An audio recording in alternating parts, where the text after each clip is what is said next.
aviador da Força Aérea, morando aqui em Vila Velha.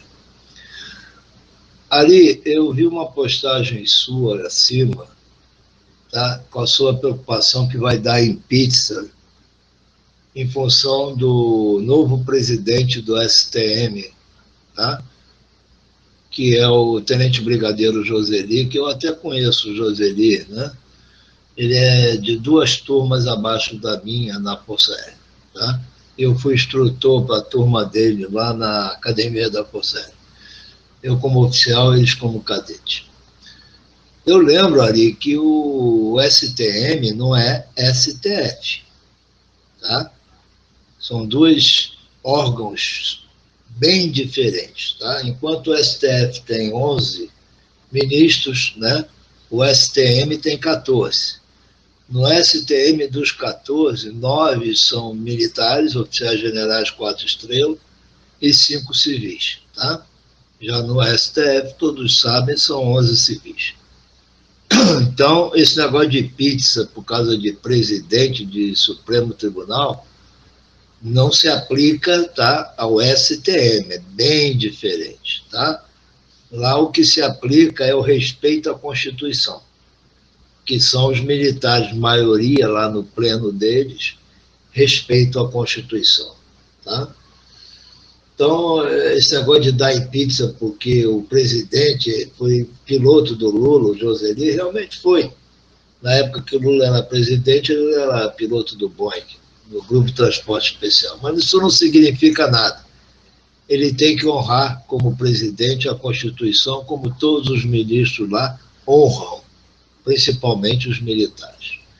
Sobre essa situação desse áudio que você fez referência aí, Ari, eu estou acompanhando atentamente essa situação, até postei acima, tá?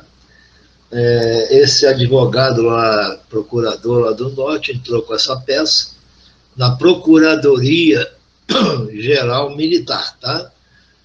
E a Procuradoria acatou e mandou para o STM, tá?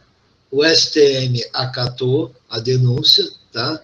E já até estabeleceu o relator, que é esse cidadão aí nesse vídeo acima que eu coloquei, tá? Aí é essa situação, tá? Eu acho que é mais uma medida. Daí vocês entendam o porquê do silêncio do Bolsonaro, né? Por mais que ele seja o comandante em chefe das Forças Armadas, tá? Ele é presidente de um poder de governo, tá? Que é o executivo. Ele e o ministro da Defesa, que é ministro de um poder de governo, tá? As Forças Armadas são poder de Estado, não de governo. O 142, em que pese que fala do comandante supremo, mas a competência do 142 é atribuída às Forças Armadas, tá? Que é a garantia dos poderes, tá? E a manutenção da lei e da ordem, tá? Então, é competência das Forças Armadas, tá? Não precisa nem de acionamento do comandante-chefe, presidente da República, porque se for inconstitucional, por mais que ele acione, elas não vão fazer nada. Todos se recordam na época da Dilma, tá? Do impeachment, do pré-impeachment da Dilma, ela acionou o general Vilas Boas, comandante do Exército, para ativar o 142 para parar o processo de impeachment dela. O general foi bem claro, né, naquela ocasião. Não vamos parar porque é constitucional. Se fosse inconstitucional, pararíamos, mas sendo constitucional, não. Então, em que pese que Bolsonaro seja o comandante supremo, a competência de garantia da lei e da ordem são das Forças Armadas. Tá? Muita gente fala em estado de sítio, estado de exceção, tá?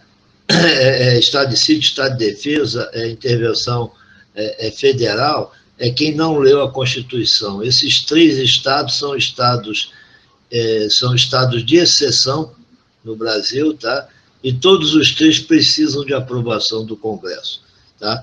Já o 142, que é a garantia da lei e da ordem, não precisa aprovação de Congresso, tá?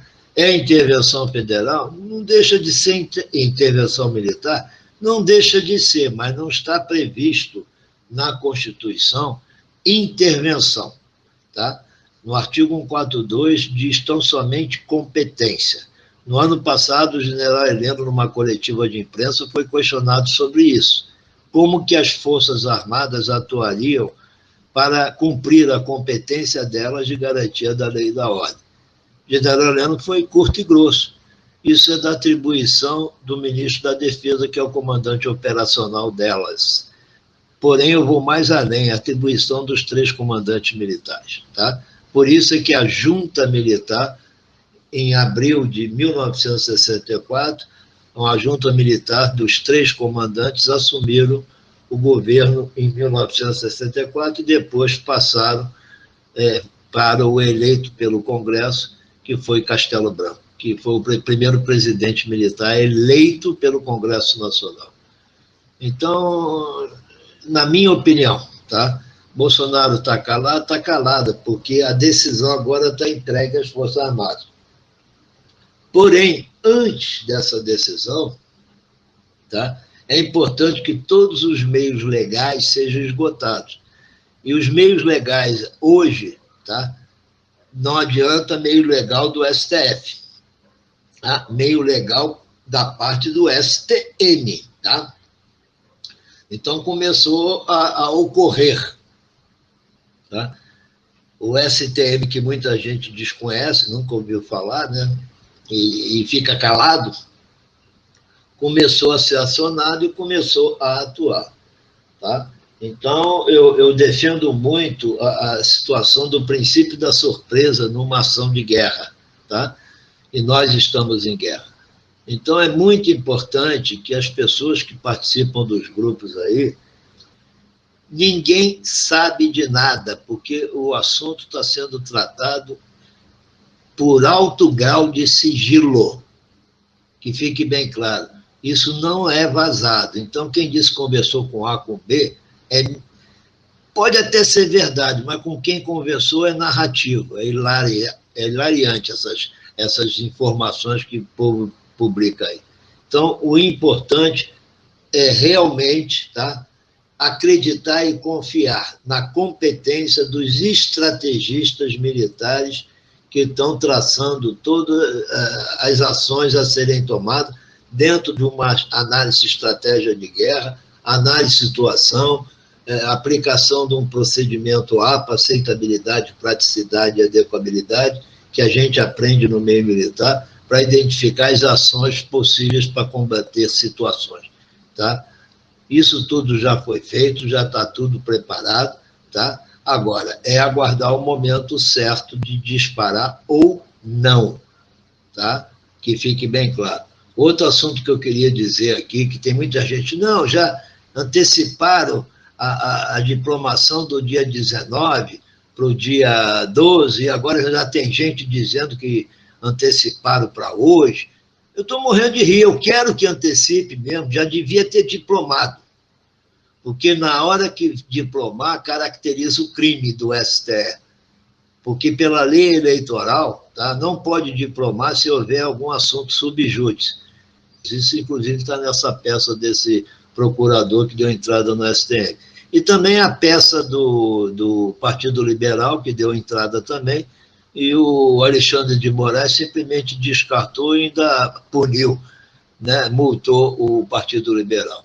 Então, vamos aguardar, vamos nos manter à frente dos quartéis, é muito importante isso. Tá? Por que à frente dos quartéis? Porque nós precisamos mobilizar, tá? E fomentar, continuar fomentando a mídia internacional. É muito importante que ela publique lá fora o que está acontecendo no Brasil e o que o povo está pedindo no Brasil, SOS, Forças Armadas e tudo mais. Essa é a verdadeira razão do povo nos quartéis. E a outra razão é a segurança. Porque se for tomada uma medida forte, não tenho dúvida, tá? Nós vamos ter quebra-pau.